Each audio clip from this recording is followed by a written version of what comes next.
So since I've been covering the ongoing story around Rooster Teeth on this channel in various videos, I keep getting comments, okay? People keep watching the videos, and what you can really sense is that there is like this strong emotional connection between so many people and this company, Rooster Teeth. You can just read it in the comments. People hate the company, people love the company, everyone has an opinion why the company is where it is. And as I was scrolling through these comments, as I do regularly in the app, just get fed with the comments on your videos, I started to screen grab some of them. Some resonated with me, some were really nicely on point or just brought up interesting discussion points. So I've selected a handful of comments that I want to fly through with you guys in this video.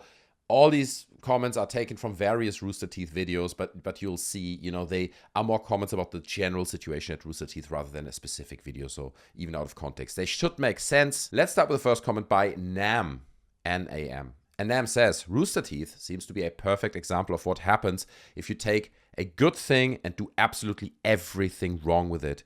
True personalities having fun together is completely different from a soulless algorithm-appeasing, content-vomiting machine that is an obligated subordinate of a giant conglomerate.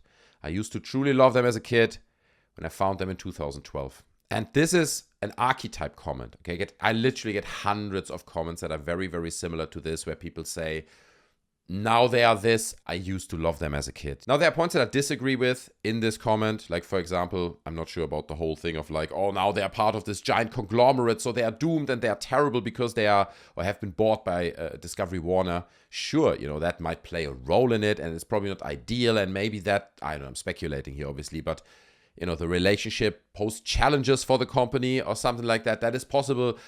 But the way it's kind of presented here in this comment, it feels a little bit over the top. And I'm not sure it's just that. But what really resonated with me was the sentence, true personalities having fun together is completely different from a soulless algorithm-appeasing, content-vomiting machine. Okay, and I think there is some core truth in what Nam is saying here. I think it really boils down to that. In this 20-year journey, it feels like, at least, the people who make up the company, either they left or they shifted their focus into this algorithm appeasing mechanism, away from this very simple idea of a few guys that are just friends, or at least that's the concept they sold, right? That was the idea, that are just friends sitting in a small bedroom and playing. They moved away within 20 years without really noticing, right? I'm sure they always keep coming back to those core values, which are still defined by that original Rooster Teeth content, but they have moved away from it and are now this algorithm appeasing content vomiting machine, as Nam calls it. I personally, I wouldn't call it that. I'm pretty sure people at Rooster Teeth are trying hard to make good content, to work hard on that content and create something that people will like. But with all these stories around Rooster Teeth overshadowing the company and so many personalities leaving and this constant sense of fluctuation that's going on in the company, it's just hard to maintain such a kind of simplistic original vision and spirit, right? Like a few people in the garage. So I found this comment interesting. It's a bit mean, okay, but I think it's honest and it does ring some truth somewhere. Here's the next comment. Isa826 said, Rooster Teeth went to poop after Burnie left. And the reason why I chose that simple comment is because when I thought about it, it really rang truth with me. That's what it was for me as well. I listened to the Rooster Teeth podcast. I was a huge fan of the Rooster Teeth podcast. If my friends ask me, hey, what podcast are you listening to? I'm like, listen to the Rooster Teeth podcast. Great. Great content. The whole original crew, Gavin, Barbara, Gus, and Burnie. And then Burnie left. And I think, without really articulating it, for me, that was a big moment of change in how I perceived this company. And I didn't maybe realize how much value I got from Burnie Burns through these podcasts. And I don't want to diminish the other members or say, Barbara or Gus or Gavin never contributed something to the podcast. That's not what I'm saying. I'm just saying there was something about Burnie Burns that tied everything together. He was, or at least that's how I perceived him, but he was like the CEO of this company, one of the creators of this company. And at the time it was like a very prestigious company. Everyone wanted to work for the company. Everyone wanted to be part of it. They had a huge fan base. They did these massive RTX conventions. It was a massive success when Burnie Burns was at the helm. And I think him being this personality that created this company or co-created it and runs it. I mean, you can see he's a passionate guy. He's running the company from his heart at the time. Hearing his stories, getting insights from someone who's clearly very wealthy and successful and managed to establish a company like that in the way he did. There was value in that.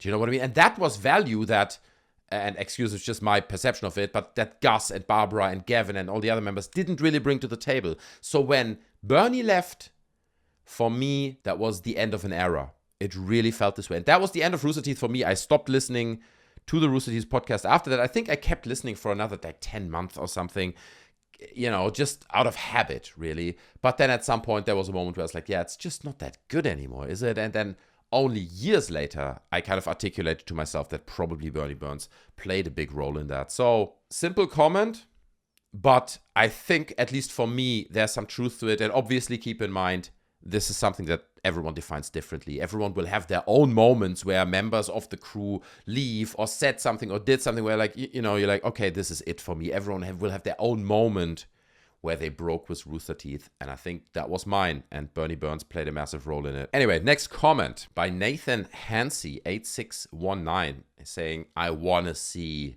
the demise. Now, the reason why I chose that comment is because I believe that what is currently going on with Rooster Teeth does hold a certain voyeuristic element to it. Okay? This comment kind of encapsulates the idea that people are in the Colosseum and they want to see Rooster Teeth fail now. And I can't really say, is it just the scandals? Is it what happened? Is there also, again, like just some kind of voyeuristic element to it where you're like, well, I don't need this anymore. I'm too old for this now, maybe. I don't like some of the decisions they made, so burn it down. In fact, I want to see it burned. You know what I mean? There's this attitude out there, and you can see it in the comments under my videos as well. People want to see it burn, okay? People want to see it go down. I'm not counting myself as one of these people, okay? Like, I can see where they screw up, allegedly, the things that happened and all that.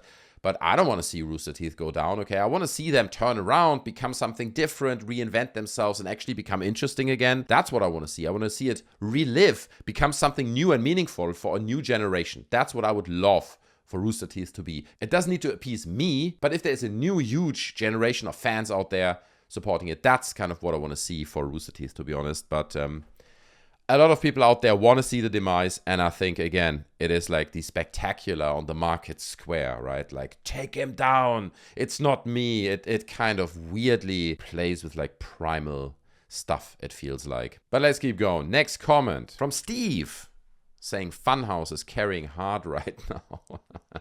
Another comment, and again, all these comments kind of represent many more comments that are very similar, okay? And I get so many comments of people saying, bruh, I only watch Funhaus at this point. That's what I like. I enjoy their content. They're funny. Everything else is kind of garbage. There are also a lot of people who say F face, right? F star face. I think it's a podcast. I never listen to it. But there are a lot of people who praise that as well in the comments. And like, F face is the only good thing that remains at Rooster Teeth.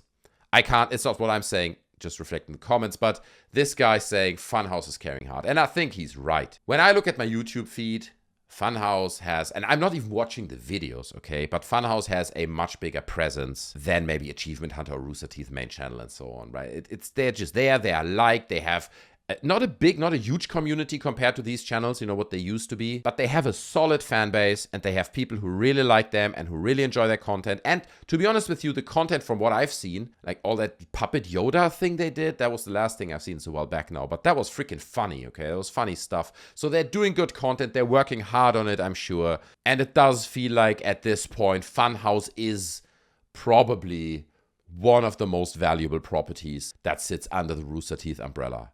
Okay, it's mentioned everywhere. They have a presence that very few of the other shows can bring to the table, okay? So Funhaus is carrying, good on them. It always brings up the debate, and we had this in other videos, whether, Funhaus could spin off, right? Could Funhaus become their own thing and operate with the existing crew beyond a potential shutdown of Rooster Teeth main? I don't think so, okay? First of all, I think Rooster Teeth and Warner therefore own the name Funhaus, so sure, the people who do Funhaus right now, they could get together and come up with a new name and do their own thing, but they would need funding. That's a lot of people who need to pay their rent, you know what I mean? So you can't just start from zero with like a small channel and don't have money. You need funding. So it raises all these kinds of questions. To be honest, they would probably have to shrink their operation massively if it would come to that. Maybe they would separate, and go separate ways, kind of like Bruce Green did, doing their own streaming thing like Laura Sontag. So There are different routes that this could possibly go. But I would say enjoy the Funhaus content right now, okay? Because once this party is over for whatever reason, you're not going to see these people in the same crew, in the same constellation again. So enjoy it while it lasts, and join the Funhaus channel. If you enjoy their content, make your voice heard on the channel, okay? I'm sure they would love to hear from you. Moving into the next comment. Coming from Raul Hernandez.